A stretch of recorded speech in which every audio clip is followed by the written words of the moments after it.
2 വർഷവും 11 മാസവും 17 ദിവസവും കൊണ്ട് മഹാബുദ്ധിജീവികൾ സൃഷ്ടിച്ചൊരു ഭരണഘടനയുണ്ട് ഭരണഘടന. അങ്ങനെ ഇതൊരു ജനാധിപത്യ രാജ്യമായി മതാന്ധതയുടെ നാടല്ലാതെ എല്ലാ മതങ്ങളെയും അംഗീകരിക്കുന്ന നാടായി ഇന്ത്യയുടെ ഭരണഘടനയുടെ ആമുഖത്തിൽ ദൈവനാമത്തിൽ നെയ്താൻ തീരുമാനിച്ചു. നമ്മുടെ ഭരണഘടനാ ശില്പികളിൽ പലരും എഴുന്നേറ്റെന്ന് പറഞ്ഞു പാടില്ല, കാരണം നിരീശ്വരവാദികളുടെ നാടായത്. അപ്പൊ ദൈവനാമത്തിൽ എന്ന് പറഞ്ഞാൽ അത് അവരെ ചൊടിപ്പിക്കും. അതുകൊണ്ട് നമുക്ക് പറയാം നമ്മൾ എന്ന് പറഞ്ഞു തുടങ്ങാം. അത്ര ഫ്ലെക്സിബിലിറ്റിയുള്ള ഒരു ഭരണഘടനയുടെ 25 ആർട്ടിക്കിൾ ഏത് മതം സ്വീകരിക്കാൻ സ്വാതന്ത്ര്യം നൽകിയ സമാധാനമാണത്. എന്റേതേ ഇവിടെ നിലനിൽക്കാൻ പാടുള്ളൂ എന്ന് പറയുന്ന അവസ്ഥയെ ഒരിക്കലും ഇന്ത്യ രാജ്യത്ത് അംഗീകരിച്ചു കൊടുത്തുകൂടാ. അതുകൊണ്ടാണ് ഇസ്ലാമിക സമൂഹത്തിന് സമാധാനം എന്ന വിഷയം ചർച്ച ചെയ്യേണ്ടി വരുന്നത്, ശാന്തി എന്ന പദം ചർച്ച ചെയ്യേണ്ടി വരുന്നത്. ഇസ്ലാം എന്ന പദം സമാധാനം എന്ന പദമാണ്. സിൽമി എന്ന അറബി പദത്തിൽ നിന്നാണ് സമാധാനം. അസ്സലാമു അലൈക്കും. സഹോദര, പരമകാരുണ്യകനായ ദൈവത്തിന്റെ സമാധാനവും ശാന്തിയും താങ്കളിൽ ഉണ്ടാകട്ടെ. ഇനി സ്വർഗം പറഞ്ഞുകൊണ്ടാണ് മുസ്ലിങ്ങൾ കലാപുണ്ടാക്കുന്നത്. എന്നോട് ഒരു NIA ഉദ്യോഗസ്ഥൻ ചോദിച്ചാണ്, നിങ്ങൾ പരലോകം പറയുന്നുണ്ട് പല കുഴപ്പമുണ്ട്, നിങ്ങൾ സ്വർഗം പറയുന്നത് കൊണ്ട് ഇവിടെ പല കുഴപ്പമുണ്ട്. അന്ന് ഞാൻ അദ്ദേഹത്തിന് ഒരു ഖുർആനിക വചനം ഓതിക്കൊടുത്തു. ഇതേ എറണാകുളം ജില്ലയിൽ വെച്ചാണ്, എറണാകുളത്തെ ഒരു ഓഫീസിൽ വെച്ചാണ്. ഏതായത്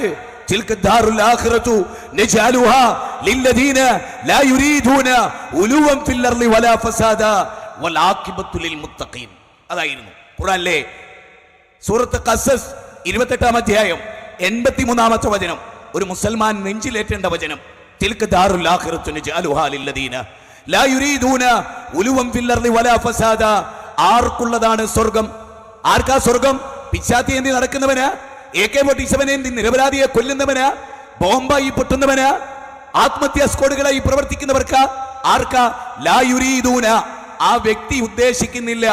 ഉലുവൻ ഫിൽ അർളി വലാ ഫസാദ, ഭൂമിയിൽ കുഴപ്പമുണ്ടാക്കാൻ, ഭൂമിയിൽ കലാപമുണ്ടാക്കാൻ, ഭൂമി ശാന്തമായതിനു ശേഷം അതിനെ നശിപ്പിക്കാൻ ആ പരലോക വിശ്വാസി ശ്രമിക്കുകയില്ല. ആലോചിക്കണം. അള്ളാന്റെ ഖുർആന്റെ ദർശനമാണ് ഞാൻ പറയുന്നത്. സമാധാനത്തിന് ഇസ്ലാമിന്റെ കോൺട്രിബ്യൂഷൻ. ഇസ്ലാം എവിടെ കടന്നു വന്നോ അവിടെ സമാധാനം ഉണ്ടായത്. എന്റെ പ്രസംഗത്തിന്റെ അവസാന ഭാഗം കാതുകൂർപ്പിച്ച് നിങ്ങൾ കേൾക്കേണ്ട ചില വസ്തുതകൾ പറയേണ്ടതുണ്ട്. സഹോദരങ്ങളെ, എന്താണ് നമ്മൾക്ക് ഈ വിഷയമായി ചില ഗൗരവപ്പെട്ട വിഷയങ്ങൾ പറയാനുണ്ട്. അതിലൊന്ന്, ലോകത്ത് കുഴപ്പത്തിന്റെ അടിസ്ഥാനം, അശാന്തിയുടെ അടിസ്ഥാനം അനീതിയാണ് എന്ന് കാണാൻ സാധിക്കും. ഞാനിത് പറയുന്നത് സൂക്ഷ്മമായ പഠനത്തിന് ഞാൻ ഈ വിഷയത്തെ വിധേയമാക്കിയപ്പോൾ അത്ഭുതം കൂറിപ്പോയി. എന്താ പ്രശ്നം? നിങ്ങൾ ശരിക്കും ഞാൻ നീതിയുമായി ബന്ധപ്പെട്ട ഖുർആനിന്റെ കൺസെപ്റ്റ്, പാർഷിന്റെ ധനം ലഭിക്കുന്ന 7 വിഭാഗം ഒന്നുകൂടെ ക്ലിയറായി പറയാം. നാളെ ദൈവസന്നിധിയിൽ സൂര്യൻ തലക്കുമേതെ നിൽക്കുമ്പോൾ വിയർപ്പിൽ മുങ്ങിക്കുടിക്കുന്നതിൽ ഒരുപാട് മനുഷ്യരുണ്ടാവും. അതിലെ ആദ്യം രക്ഷപ്പെടുന്ന ആളാരറിയോ? ഇമാമുൻ ആദിലുൻ, നീതിമാനായ ഭരണാധികാരി. ഇസ്ലാം നീതിയെക്കുറിച്ച് പ്രവാചകന്റെ വാക്കെന്താ? എന്റെ മകൾ ഫാത്തിമയാണ് കട്ടതെങ്കിലും അവളുടെ കൈ ഞാൻ ഛേദിക്കുമെന്നാണ്. ജൂതനെതിരായി ഇസ്ലാം ശിക്ഷാ നടപടി നടപ്പാക്കാൻ വിചാരിച്ചപ്പോ ദൈവം തമ്പുരാൻ വചനങ്ങൾ ഇറക്കി ഖുർആനിൽ. ഒരു മുസൽമാന്റെ ബഷീർ എന്ന് പറയുന്ന മുസൽമാന്റെ ഭാഗത്താണ് തെറ്റ്, ജൂതനല്ല എന്ന് പറഞ്ഞ് ഒരു വ്യക്തിയോടോ ഒരു സമൂഹത്തോടോ ഏതെങ്കിലും വിരോധമുണ്ടെങ്കിൽ അവരോട് അനീതി കാണിക്കരുത് എന്ന തത്വം ഇസ്ലാം ലോകത്ത് നടപ്പാക്കി. ഞാൻ നിങ്ങളോടൊക്കെ പറയാം, ലോകത്തെ ഏത് തീവ്രവാദ ഗ്രൂപ്പ് എടുത്തോ അനീതിക്കിരയായതുകൊണ്ട് രൂപപ്പെടുന്നതാണത്. ഞാൻ വെറുതെ പറയുന്നതല്ല, അനീതിക്കിരയാകുന്നത് കൊണ്ട് രൂപപ്പെടുന്നതാണ് ലോക തീവ്രവാദ ഗ്രൂപ്പുകൾ. 20 ഭൗതിക സാമ്രാജ്യങ്ങളെ ഭരിച്ച ഉമർ ഇബ്നുൽ ഖത്താബ് റളിയല്ലാഹു കാലം അനീതി പരമാവധി മനുഷ്യർക്കിടയിൽ ഇല്ലാതിരിക്കാൻ അദ്ദേഹം നിതാന്ത ജാഗ്രത പുലർത്തി. അതിനെന്താ കാരണം? സമാധാനത്തിന് ഇസ്ലാമിന്റെ സന്ദേശത്തിലെ മർമ്മം കേട്ടോളൂ. 5-ാം അധ്യായം വിശുദ്ധ ഖുർആൻ പറയാൻ 5-ാം അധ്യായം അതിലെന്താ പറയുന്നത്? യാ അയ്യുഹല്ലദീന ആമനൂ കൂനൂ ഖവാമീന ബിൽ ഖിസ്ത് ഖവാമീന ലില്ലാഹി ശുഹദാ ബിൽ ഖിസ്ത്. വലാ യജ്രിമന്നകും ശനആനു ഖൗമിൻ അലാ അല്ലാ തഅദിലു ഇഅദിലു ഹുവ അഖ്റബു ലിത്തഖ്വാ. ഞാൻ ഇവിടെ ഇരിക്കുന്ന സഹോദരിമാരോട്, ഇവിടെ ഇരിക്കുന്ന സഹോദരന്മാരോട്, നെറ്റിലൂടെ വൈകാരികതക്കപ്പുറത്ത് വിചാരതലം വിജൃംഭിതമാകുന്നവരോട് എന്താ ഖുർആൻ പറയുന്നത്? സത്യവിശ്വാസികളെ. അതാരാ? എല്ലാ മനുഷ്യരാ? അല്ല, ഖുർആൻ ദൈവീകമാണ്, പ്രവാചകൻ ഞങ്ങളുടെ പ്രവാചകനാണ്, പൂർവ്വവേദങ്ങളെ വേദങ്ങളായി അംഗീകരിക്കുന്ന, മരണത്തിന് ശേഷം ഒരു ജീവിതമുണ്ടെന്നടിയുറച്ച് വിശ്വസിക്കുന്ന, ഖുർആൻ പാരായണം ചെയ്യുന്ന വിശ്വാസികളോട് അല്ല പറയുന്നത്, സത്യവിശ്വാസികളെ, കൂനോ ഖവ്വാമീന ലില്ലാഹി ശുഹദാ ബിൽ ഖിസ്, നിങ്ങൾ അല്ലാഹുവിന്റെ പേരിൽ നീതിക്ക് സാക്ഷ്യം വഹിക്കുന്നവരാകണം, നീതിക്ക് സാക്ഷ്യം വഹിക്കുന്നവരാകണം. എന്നിട്ട് ഖുർആന്റെ പ്രയോഗം എന്താ? വലാ യജ്രിമന്നകും ശനആനു ഖൗമിൻ അലാ അല്ലാ തഅദിലു ഇഅദിലു ഹുവ അഖ്റബു ലിത്തഖ്വാ. ഇനി പിടിച്ചോ, ആ പോയിന്റിൽ മർമ്മം പിടിച്ചോ. ഒരു വിഭാഗത്തോടുള്ള ഈർഷ്യത, അവരോട് അനീതി പ്രവർത്തിക്കാൻ നിങ്ങളെ പ്രേരിപ്പിക്കാതിരിക്കട്ടെ. പൗരത്വ ഭേദഗതി ബില്ല് എന്തിന്റെ പേരിലാ? മുസ്ലിം സമൂഹത്തോടുള്ള അനീതിയുടെ പേരിലാണ്. ഈ തെരുവുകളിൽ ജനമിറങ്ങിയത് എന്തിന്റെ പേരിലാ? മുസ്ലിം സമൂഹത്തോട് അനീതി കാണിച്ചിട്ടാണ്. വി.ഡി. സതീശൻ നമ്മളോടൊപ്പം നിന്നത് എന്തുകൊണ്ടാണ്? ഒരു വിഭാഗത്തോടുള്ള ഈർഷ്യത, അവരോട് അനീതി കാണിച്ചത് കൊണ്ടാണ്. അപ്പൊ ഒരു വിഭാഗത്തോടുള്ള ഈർഷ്യത അനീതി കാണിക്കാൻ പ്രേരിപ്പിക്കും. അങ്ങനെ പ്രേരിപ്പിക്കരുത്, അരുത് എന്ന് പഠിപ്പിച്ച ലോകത്തിലെ ഗ്രന്ഥമാണ് വിശുദ്ധ ഖുർആൻ. തീർന്നില്ല. യാ അയ്യുഹല്ലദീന ആമനൂ കൂനൂ ഖവ്വാമീന ബിൽ ഖിസ് ശുഹദാഅ ലില്ലാഹ് വലൗ അലാ അൻഫുസികും അവിൽ വാലിദൈനി വൽ അഖ്റബീൻ യകുൻ ഗനിയ്യ ഔ ഫഖീറ. അല്ലാഹു സുബ്ഹാനഹു വ തആല ഈ ആയത്ത് പ്രസക്തമാണ്. 4-ാം അധ്യായം സൂറത്തുൽ നിസാ 135-ാമത്തെ വചനം. ഈ ആയത്തും ഒന്നുകൂടി സൂക്ഷ്മമായി പഠിക്കണം. നീതിക്ക് സാക്ഷ്യം വഹിക്കാൻ പറഞ്ഞു. സ്വന്തത്തിനെതിരാണെങ്കിലും, എനിക്കെതിരാണെങ്കിലും, എൻ്റെ ബാപ്പാക്കെതിരാണെങ്കിലും, എൻ്റെ ഉമ്മാക്കെതിരാണെങ്കിലും, എൻ്റെ കുടുംബത്തിനെതിരാണെങ്കിലും, സമ്പന്നനെതിരാണെങ്കിലും, ദരിദ്രനാണെങ്കിലും. എന്തൊരു എണ്ണലാണ് ഖുർആൻ എണ്ണിയത്. 19 ലക്ഷം ആള് ആസാമെന്ന് പൗരത്വ പട്ടികയിൽ പുറത്തുപോയി. പുറത്തുപോയപ്പോ 11 ലക്ഷത്തോളം വരുന്നവർ, അല്ല അത്രയും ലക്ഷത്തിൽ വരുന്ന ആളുകൾ ഹൈന്ദവരായിരുന്നു. അപ്പൊ അവരെ ഉൾപ്പെടുത്താൻ തീരുമാനിച്ചു. മുസ്ലിങ്ങളെ പുറത്തോട്ട്. അനീതി. ഇനി വർഗീയത എന്നതിന് ലോകത്ത് പ്രവാചകനെ പോലെ നിർവചനം നൽകിയ ഒരാളെയും മാനവ ചരിത്രത്തിൽ ഞാൻ കണ്ടിട്ടില്ല. എന്താ അത്? എന്റെ പാർട്ടി, എന്റെ സംഘടന, എന്റെ മതവിശ്വാസി തെറ്റ് ചെയ്താൽ അവനെ ന്യായീകരിക്കുക, ചാനലിൽ കയറി ന്യായീകരിക്കുക, അനീതിക്കിരയാക്കപ്പെട്ട സമൂഹത്തിന്റെ കൂടെ നിൽക്കുന്നതിന് പകരം അനീതി പ്രവർത്തിച്ചവരുടെ കൂടെ നിൽക്കുക. അതിന്റെ പേരാ മനുഷ്യരെ വർഗീയത. സ്വന്തം അനുയായിയുടെ തിന്മയെ ന്യായീകരിക്കുന്നതിന്റെ പേരാ വർഗീയത. ഇസ്ലാം ലോകത്തെ പഠിപ്പിച്ച കാര്യമാണ്. ഇനിയോ നീതിയുമായി ബന്ധപ്പെട്ട് പറയുമ്പോ ലോകത്തെ അത്ഭുതം തോന്നിയിട്ടുണ്ട് എനിക്ക്.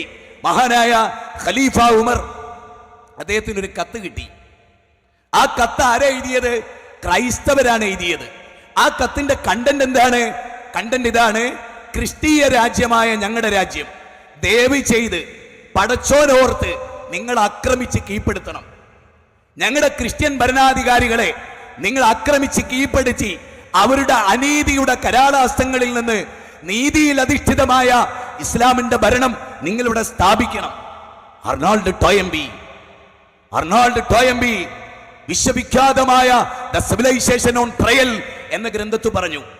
Mathew Arnold the preaching of Islam എന്ന ഗ്രന്ഥത്തിൽ പറഞ്ഞു, അനീതി നടമാടിയ ഒരു ലോകത്ത് നീതിയുടെ ദണ്ടുപയോഗിച്ച് സമൂഹത്തിന്റെ ബാലൻസ് കീപ്പ് ചെയ്ത് സമാധാനപൂർണമായ ഒരു നാടുണ്ടാക്കി. ഉമർ ഇബ്നുൽ ഖത്താബ് റളിയല്ലാഹു ഈജിപ്തിൽ വരുമ്പോ ക്രൈസ്തവർ സന്തോഷിക്കുകയായിരുന്നു. റബീബിന് ആമിർ റളിയല്ലാഹു റുസ്തമിന്റെ കൊട്ടാരത്തിൽ ചെന്നപ്പോ അവരോട് പറഞ്ഞത്, ലോകത്തിന്റെ അനീതിയിൽ നിന്ന് നീതിയുടെ വിഹായസിലേക്ക് ലോകത്തെ കൊണ്ടുവരാൻ ഒരാളും അനീതിക്ക് ഇരയാക്കപ്പെടുന്നില്ല എന്ന തോന്നലിൽ നിന്നാണ് അക്രമം നിഷ്കാസിതമാക്കുന്നത്. ഇന്ത്യയിൽ നിരന്തരമായി, നേരത്തെ പറഞ്ഞുവല്ലോ, മുത്തലാഖുമായി ബന്ധപ്പെട്ട് മുസ്ലിമിന് സിവിൽ കേസിന് പകരം ക്രിമിനൽ കുറ്റമാക്കി മാറ്റി. ബാക്കിയുള്ളവർക്കതില്ല. ഒരു വേട്ടയാടപ്പെട്ട ന്യൂനപക്ഷം എന്നും അവർ അനീതിക്ക് ഇരയാക്കപ്പെടുന്ന അവസ്ഥാവിശേഷം കുറഞ്ഞ കാലങ്ങളായി ഈ രാജ്യത്ത് അനുഭവിച്ചുകൊണ്ടിരിക്കുകയാണ്. ലോകത്തെ ഏതേത് തീവ്രവാദ ഗ്രൂപ്പുകളെ നോക്കിയാലും നമുക്കിത് കാണാൻ സാധിക്കും. അതോടൊപ്പം നാം ചേർത്ത് മനോഹരമായി വായിക്കേണ്ട വളരെ പ്രധാനമായ കാര്യമാണ് ഉമർ ഇബ്നുൽ ഖത്താബ് റളിയല്ലാഹു അൻഹു ഭരണപരിഷ്കാരങ്ങളുമായി ബന്ധപ്പെട്ട കാര്യം. അദ്ദേഹത്തിന്റെ കീഴിലുണ്ടായിരുന്ന ജൂതന്മാരെ കുറിച്ച്, ക്രൈസ്തവരെ കുറിച്ച് അദ്ദേഹം വെച്ചു പുലർത്തിയ കാര്യങ്ങൾ.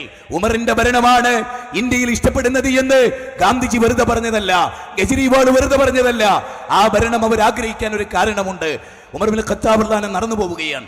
നടന്നു പോകുമ്പോൾ അവിടെ ക്രൈസ്തവ സഹോദരിമാർ അവരുടെ സങ്കടം പങ്കുവെക്കുന്നത് കേട്ടു. അദ്ദേഹം ചോദിച്ചു, എന്ത് പറ്റി? ഞങ്ങൾക്ക് ചില സങ്കടങ്ങളുണ്ട്. ആ ന്യൂനപക്ഷത്തിന്റെ സങ്കടം, ക്രൈസ്തവരുടെ സങ്കടം, ആ സങ്കടം അവർ കേട്ടു. ഖലീഫ ഉമർ അവരുടെ പ്രയാസങ്ങളെ ദൂരീകരിച്ചു കൊടുത്തു. ഇനി അവര് സമരത്തിനിറങ്ങോ? ഖലീഫ ഉമറിനെതിരെ ആ ന്യൂനപക്ഷമായ ക്രിസ്ത്യാനികൾ സമരത്തിനിറങ്ങോ? അവരുടെ ആവശ്യം നീതി നോക്കി നടപ്പാക്കുന്ന ഉമറിന്റെ ഭരണകൂടത്തിനെതിരെ അവിടുത്തെ ക്രൈസ്തവർ ഇറങ്ങോ? ഉമർ ഇബ്നുൽ ഖത്താബ് റളിയല്ലാഹു അൻഹു യാചിക്കുന്ന ഒരു മനുഷ്യന്റെ നേരെ ചാട്ടവാറോങ്ങിയപ്പോ അയാൾ പറഞ്ഞു, അമീറുൽ മുഅ്മിനീനെ അടിക്കരുത്, ഞാൻ മുസ്ലിം അല്ല, ഞാൻ ജൂതനാണ്. ഖലീഫ ഉമർ പറഞ്ഞു, അതാണ് പ്രശ്നം, നിങ്ങൾ ജൂതനാണ്, ഞാൻ മുസ്ലിമാണ്. ഞാൻ മുസ്ലിം ആയതുകൊണ്ട് എന്റെ നാട്ടില് നിങ്ങൾ യാചിക്കാന്ന് പറഞ്ഞാൽ അത് നിങ്ങളെ കുഴപ്പമല്ല, എന്റെ കുഴപ്പാ. നിനക്ക് യാചിക്കേണ്ടി വരുന്നൊരവസ്ഥ എന്റെ രാജ്യത്തുണ്ടെങ്കിൽ പടച്ചോനോട് ഞാൻ മറുപടി പറയേണ്ടി വരും. അതുകൊണ്ട് നിങ്ങൾക്കുള്ള ഫുഡ് നിങ്ങളുടെ വീട്ടിലെത്തും എന്റെ ഖജനാവെന്ന്. ആ ജൂതന് ഖലീഫ ഉമറിനോട് വെറുപ്പുണ്ടാവോ? ഉണ്ടാവോ? നോട്ട് നിരോധിച്ചു. ഉദാഹരണം പറഞ്ഞു പോവുകയാണ്. 100 പേര് മരിച്ചു വീണു, അടിവരട്ടോളണം, ഒരു തുള്ളി കണ്ണീരുണ്ടായില്ല. 100 പേര് സ്വന്തം ബാങ്കിലിട്ട് കേസ് എടുക്കാൻ, 100 രൂപ എടുക്കാൻ, ഓപ്പറേഷത്തിന് വേണ്ടി എടുക്കാൻ, മകളുടെ പ്രസവത്തിന് വേണ്ടി എടുക്കാൻ, കുട്ടിയുടെ കല്യാണത്തിന് വേണ്ടി എടുക്കാൻ ഇട്ടുവെച്ച പൈസക്ക് ക്യൂ നിന്ന് 100 ജീവൻ ഈ നാട്ടിൽ നിന്ന് പൊലിഞ്ഞു. എന്നാൽ റേഷൻ നടപ്പാക്കി ഖലീഫ ഉമർ. എന്താ റേഷൻ? മുല കുടിക്കാത്ത കുട്ടികൾക്ക് റേഷൻ, മുല കുടിക്കുന്ന കുട്ടികൾക്ക് റേഷൻ ഇല്ല. അപ്പൊ ഒരു ടെന്റിലൂടെ പോകുമ്പോ ഒരു കുട്ടിയുടെ കരച്ചിൽ കേട്ടപ്പോ ഉമർ ഇബ്നുൽ ഖത്താബ് റളിയല്ലാഹു അൻഹു ഉമ്മാനോട് പറഞ്ഞു, ഉമ്മ ആ കുട്ടി കരയുന്നത് കേട്ടില്ലേ എന്ന് പറഞ്ഞ് അദ്ദേഹം നടന്നുപോയി. അന്ന് രാത്രി ആ ടെന്റിൽ നിന്ന് അർദ്ധരാത്രി കുട്ടിയുടെ കരച്ചിൽ വീണ്ടും കേട്ടു. ഖലീഫ ഉമർ ആ ടെന്റിലേക്ക് ഓടി വന്നു. നിങ്ങളൊരു ഉമ്മയാണോ? ഈ കുഞ്ഞ് കരയുന്നത് കേട്ടില്ലേ? എന്തോ ഒരു കഷ്ടമാണിത്. അപ്പോൾ ആ സ്ത്രീ ഒരു കാര്യം പറഞ്ഞു, ഞങ്ങളുടെ ഖലീഫ ഒരു വല്ലാത്ത തീരുമാനം എടുത്തു കളഞ്ഞു, ഒരു വല്ലാത്ത വിധി നടപ്പാക്കി. എന്താ അത്? അതായത് മുലകുടി മാറിയ കുട്ടികൾക്ക് റേഷൻ ഉള്ളൂ എന്ന് പറഞ്ഞു. എന്റെ കുടുംബത്തിന്റെ അവസ്ഥ ശോച്യാവസ്ഥയാണ്. എന്റെ ഈ കുട്ടി, ആ കുട്ടിക്ക് ഇവിടെ റേഷൻ കിട്ടിയാലേ നിങ്ങൾക്ക് ജീവിക്കാൻ പറ്റും. അതുകൊണ്ട് ഞാൻ പാല് കൊടുക്കണില്ല അവന്. കാരണം കരഞ്ഞ് പാല് കിട്ടാതാവുമ്പോ പാല് വേണ്ടാത്തൊരവസ്ഥ വരുമല്ലോ. അങ്ങനെങ്കിൽ റേഷൻ കിട്ടില്ലോ. ഇനി ഒന്നുകൂടെ ചിന്തിക്കണം. ക്യൂ നിന്നിട്ട് 100 ആള് മരിച്ച ഇന്ത്യ. ഒരു കുട്ടിക്ക് കരച്ചിലുണ്ടായി. എന്താ കാരണം? മുല കിട്ടണില്ല, പാല് കിട്ടണില്ല. അപ്പൊ ഉമർ ഇബ്നുൽ ഖത്താബ് റളിയല്ലാഹു അൻഹു ഒന്നും മിണ്ടിയില്ല, തിരിച്ചു നടക്കുമ്പോ ഗദ്ഗദകണ്ഠനായി കണ്ണീരൊലിപ്പിച്ചു. നേരം പുലരുന്നവരെ അർദ്ധരാത്രിയിൽ അദ്ദേഹം കരഞ്ഞു. സുബൈക്ക് ഇമാമത്ത് നിന്നു, ഖുർആൻ ഓതി പൂർത്തീകരിക്കാൻ കഴിഞ്ഞില്ല. കരഞ്ഞുകൊണ്ടേയിരുന്നു. നിസ്കാരം കഴിഞ്ഞ് സലാം വീട്ടി ആ പള്ളിയിലുള്ള മുഴുവൻ ആളുകളോടും പറഞ്ഞു, നിങ്ങൾ ഖലീഫ ഉമറിന് വേണ്ടി ദുആ ചെയ്യണം, അള്ളാഹുവിനോട് നിങ്ങൾ പൊറുക്കലിനെ തേടണം, എനിക്ക് വേണ്ടി. കാരണം എത്ര കുട്ടികൾ കരഞ്ഞു. ആ കുട്ടികളുടെ കരച്ചിൽ കേട്ട് എത്ര മാതാവിന്റെ മനസ്സ് വേദനിച്ചു. നോക്കൂ, ഒരു കുട്ടിയുടെ കണ്ണീര് പോലും സഹിക്കാനാവാതെ അദ്ദേഹം നിയമം പ്രഖ്യാപിക്കുകയാണ്, ജനിച്ചു വീണ എല്ലാ കുട്ടികൾക്കും റേഷൻ ഉണ്ട്. പറയൂ, ഇസ്ലാം വിശ്വസമാധാനത്തിന് സംഭാവന സമർപ്പിച്ചിട്ടുണ്ടോ? ഇല്ലേ? ഉണ്ടോ? ഈ പൗരത്വ പട്ടികയുമായി 26 ആള് കൊല്ലപ്പെട്ടു. വല്ല ഇളക്കവും ഉണ്ടായോ? ഒരു ഒട്ടകക്കുട്ടിയുടെ കാലിൽ മരുന്ന് വെച്ച് കെട്ടവേ ഉമർ ഇബ്നുൽ ഖത്താബ് റളിയല്ലാഹു അൻഹു പറഞ്ഞു, ഈ ഒട്ടകക്കുട്ടിയുടെ പേരിൽ പടച്ചോൻ എന്നോട് ചോദിക്കും. തീർന്നില്ല. അത്ഭുതാവഹമായ ഒരു ചരിത്രം, പലരും കേൾക്കാത്തൊരു ചരിത്രം. ഖലീഫ ഉമർ ഒരു പ്രവിശ്യയിലേക്ക് ഒരാളെ ഗവർണറായി തെരഞ്ഞെടുത്തു.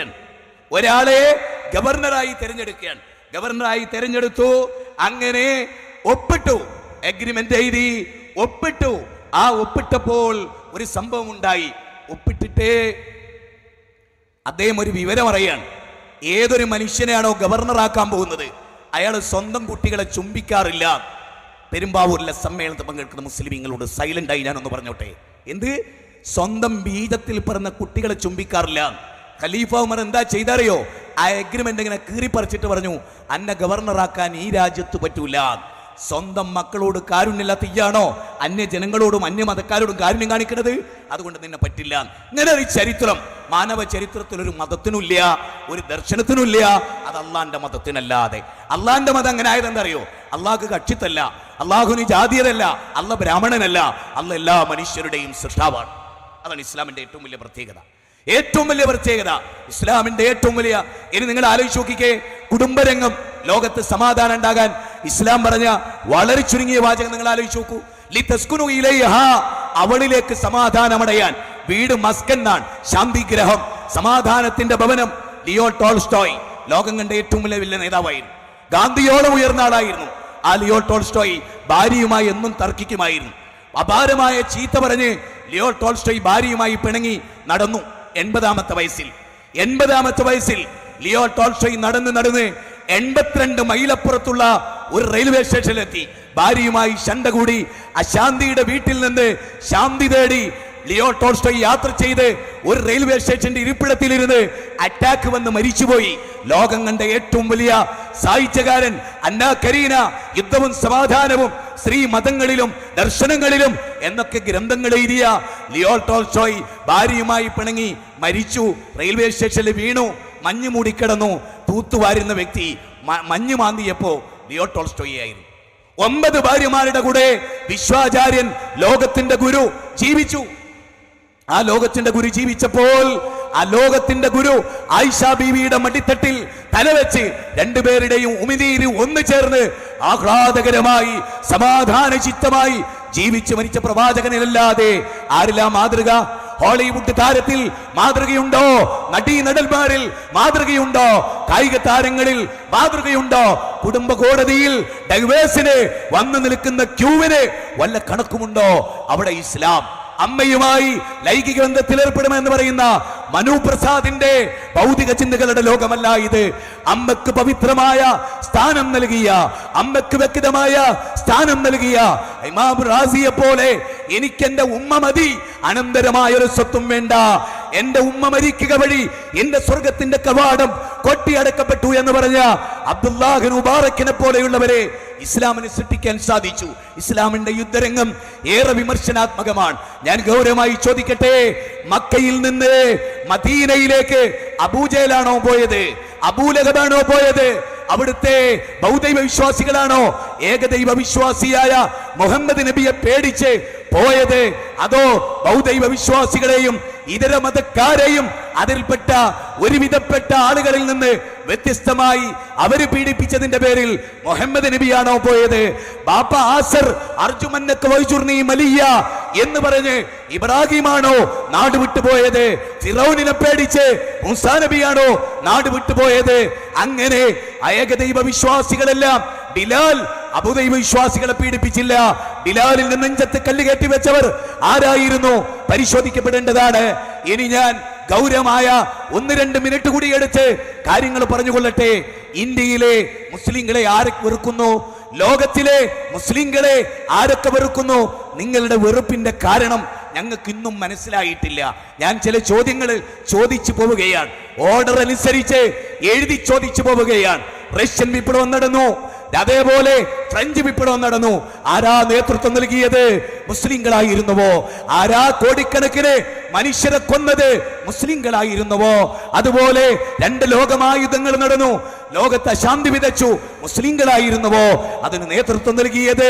ഹിറ്റ്ലറിന്റെ കിരാതമായ ഭരണം നടന്നു, വികലാംഗരെ കൊന്നു, മുസ്ലിയന്മാരെ കൊന്നു, മന്ദബുദ്ധികളെ കൊന്നു, 60 ലക്ഷം ജൂതന്മാരെ കൊന്ന ഹിറ്റ്ലറിന്റെ മതം ഇസ്ലാമായിരുന്നോ? മുസോളിനി കൊന്നുതള്ളി തെരുവിൽ മനുഷ്യർ തല്ലിക്കൊന്ന മുസോളിനിയുടെ മതം ഇസ്ലാമായിരുന്നോ?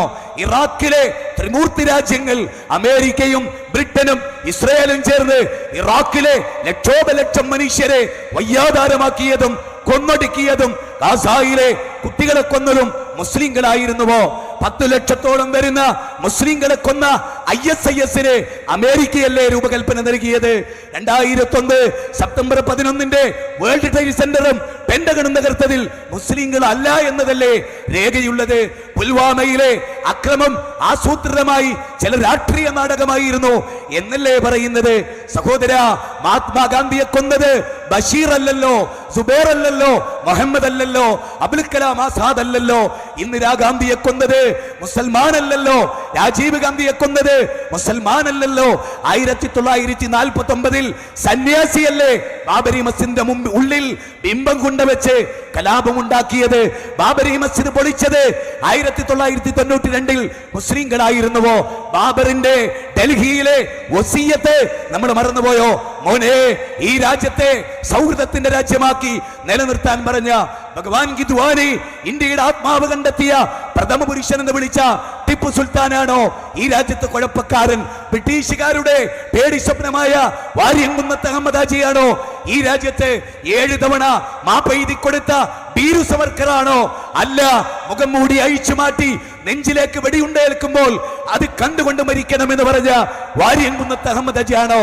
95,000 ഇന്ത്യ ഗേറ്റിൽ പേരുള്ളവരിൽ 65,000 മുസ്ലിങ്ങൾ, 100-ൽ 65% മുസ്ലിങ്ങളാണെങ്കിൽ അവർ ഈ രാജ്യത്ത് എന്ത് ചെയ്തു? സംജോത സ്ഫോടനം നേതൃത്വം നൽകിയത് മതപണ്ഡിതന്മാരാണോ? ഫൈസലിനെ കൊന്നത് മുസ്ലിം പണ്ഡിതന്മാരാണോ? റിയാസ് മൗലവിയെ പള്ളിയിൽ വെച്ച് കൊന്നത് മുസൽമാനാണോ? ഇന്ത്യയുടെ ഗുജറാത്തിൽ കലാപം നിയന്ത്രിക്കുകയും 5 തവണ അമേരിക്ക വിസ നിഷേധിച്ചത് ഇവിടുത്തെ ആമിദ് കർസായിക്കല്ല, ഇവിടുത്തെ ഗുലാം നബി ആസാദിനല്ല, ET മുഹമ്മദ് ബഷീർ സാഹിബിനല്ല, സാക്ഷാൽ ഗുജറാത്ത് മുഖ്യമന്ത്രിക്കായിരുന്നു. അതേ 28 പേരെ പശുവിന്റെ പേരിൽ മുസ്ലിങ്ങൾ കൊന്നുവോ? പശു ആരാധനയുടെ പേരിൽ ഹൈന്ദവരെ കൊന്നുവോ? പശു ആരാധിക്കാത്ത മുസ്ലിങ്ങളെ ഇവിടുത്തെ സംഘപരിവാരങ്ങൾ കൊന്നുവോ? ചോദ്യങ്ങളാണ്, 1000 ചോദ്യങ്ങളിൽ ഞാൻ ചോദിക്കുന്നു, ഈ തെരുവിൽ 25 പേര് മരിച്ചത് മുസ്ലിങ്ങളുടെ കുഴപ്പം കൊണ്ടാണോ? 2 ജലപ്രളയത്തിൽ നൗഷാദ് ഫേമസ് ആയതും, മൻഹോളിലെ നൗഷാദ് ഫേമസ് ആയതും, ജയ്സൽ ഫേമസ് ആയതും, അറബ് നാടിലെ കോടിക്കണക്കിന് ഡോളറുകൾ ഈ രാജ്യത്തേക്ക് ഒഴുകിയതും മുസ്ലിങ്ങൾക്ക് കാരുണ്യമില്ലാഞ്ഞിട്ടാണോ? ഇർഹമോ മൻ ഫിൽ അർദ് ഇർഹമക്കും മൻ ഫിസ് സമാ. ആ കാരുണ്യമായിരുന്നു, ആ അലിവായിരുന്നു, ആ ആർദ്രതയായിരുന്നു, ആ മുസ്ലിങ്ങളെയാണോ എന്റെ പ്രിയപ്പെട്ട ഹൈന്ദവരെ നിങ്ങൾ പേടിക്കുന്നത്? അല്ലാഹു അക്ബർ. ഞാൻ എൻ്റെ വിഷയത്തിന്റെ സമയത്തിന്റെ പരിധിയിൽ നിന്നുകൊണ്ട് എൻ്റെ വിഷയത്തിന്റെ ഒരു ബൗണ്ടറി തീർക്കുകയായിരുന്നു. ഖുർആനും ഇസ്ലാമും അസമാധാനത്തിന്റെ ഒരൊറ്റ ഉദാഹരണം കൂടി പറയാം. യേശുക്രിസ്തുവിനെ ചീത്ത പറയുന്ന ഒരു മുസ്ലിമിനെ നിങ്ങൾ കണ്ടിട്ടുണ്ടോ? യേശുക്രിസ്തുവിനെ ചീത്ത പറയുന്ന ഒരു മുസ്ലിമിനെ ഒരു സ്റ്റേജ് കെട്ടി ഒരു ജൂതൻ മുഹമ്മദ് നബിയെ തെറി പറഞ്ഞാൽ മൂസാ നബിയെ മുസ്ലിം തെറി പറയുമോ? ഒരു ക്രൈസ്തവൻ തെറി പറഞ്ഞാൽ മുസൽമാൻ തെറി പറയുമോ? മുഹമ്മദ് നബിക്കെതിരായി മർക്കസുൽ ബിഷാർ ഇറക്കിയ പുസ്തകം മദ്യപിച്ച് ചാണകക്കുനയിൽ വീണ് മരിച്ച ആളാണ് മുഹമ്മദ് നബി. അർണോൾഡ് ടോയംബി പറയുന്നത് മദ്യത്തിനെതിരെ ശബ്ദിച്ച് മദ്യമുക്തമായ ലോകം സൃഷ്ടിച്ച ആളെന്ന. 2 ക്രിസ്ത്യാനികളായിരുന്നു. ഇനി ഒരു മുസ്ലിം പെൺകുട്ടി ക്രൈസ്തവന്റെ വീട്ടിലേക്ക് വിവാഹിതയായാൽ മുഹമ്മദ് നബിയെ പറ്റി അവൾക്ക് ചീത്ത കേൾക്കേണ്ടി വരുമോ? ആയിഷ ബീവിയെ പറ്റി ചീത്ത കേൾക്കേണ്ടി വരുമോ? ഒരു ക്രിസ്ത്യാനിയായ എലിസബത്തിനെ ബഷീർ കല്യാണം കഴിച്ചാൽ കന്യാമറിയമിനെ മുസ്ലിങ്ങൾ മോശമാക്കുമോ? 34 സ്ഥലത്ത് മഹത്വം പറഞ്ഞ മറിയം ബീവിയെ നമ്മൾ മോശമാക്കുമോ? സൈനബ ബീവിയുടെ പേര് പറഞ്ഞ്, റസൂലിന്റെ പേര് പറഞ്ഞ്, റസൂലിനെ ഇസ്ലാമിനെ വത്സിക്കുന്നവരെ മുസ്ലിങ്ങളുടെ നാവിൽ നിന്ന് വരില്ല. മൂസാ നബി എന്ന് കേൾക്കുമ്പോ അലൈഹിസ്സലാത്തു വസ്സലാം, ഈസാ നബി എന്ന് കേൾക്കുമ്പോ അലൈഹിസ്സലാത്തു വസ്സലാം, ആമന്നാ ഉൻസില ഇലൈനാ വഉൻസില ഇലൈക്കും. തൗറാത്തിൽ ഞങ്ങൾ വിശ്വസിച്ചു, ഇഞ്ചീലിൽ ഞങ്ങൾ വിശ്വസിച്ചു, വഇലാഹുനാ ഇലാഹുക്കും ഇലാഹും വാഹിദ്, നിങ്ങളുടെ ദൈവവും ഞങ്ങളുടെ ദൈവവും ഞങ്ങൾ ഒന്നാണ് എന്ന് പ്രഖ്യാപിച്ച ഐക്യത്തിന്റെ സന്ദേശം സ്വീകരിച്ച ഇസ്ലാം ഒരിക്കൽ പോലും ക്രൈസ്തവർക്കോ ജൂതന്മാർക്കോ അവരുടെ ആചാര്യന്മാരെ കുറിച്ച് മുസ്ലിം ഒരു വാക്ക് പറഞ്ഞിട്ട് വേദനിച്ചിട്ടില്ല. പക്ഷേ നിങ്ങളുടെ 2 കൂട്ടരിൽ നിന്ന് പല ആളുകളും, എല്ലാവരുമല്ല, പല ആളുകൾ മുഹമ്മദ് നബിയെ വേദനിപ്പിച്ചിട്ടുണ്ട്. ജൂതന്മാർ മൂസാ നബിയിൽ അവസാനിപ്പിച്ചു, ക്രിസ്ത്യാനികൾ യേശുക്രിസ്തുവിൽ അവസാനിപ്പിച്ചു. ഞങ്ങൾ അബ്രഹാമിൽ അവസാനിപ്പിച്ചില്ല, മൂസാ അലൈഹി ഇസ്ലാമിൽ അവസാനിപ്പിച്ചില്ല, ഈസാ അലൈഹി ഇസ്ലാമിൽ അവസാനിപ്പിച്ചില്ല.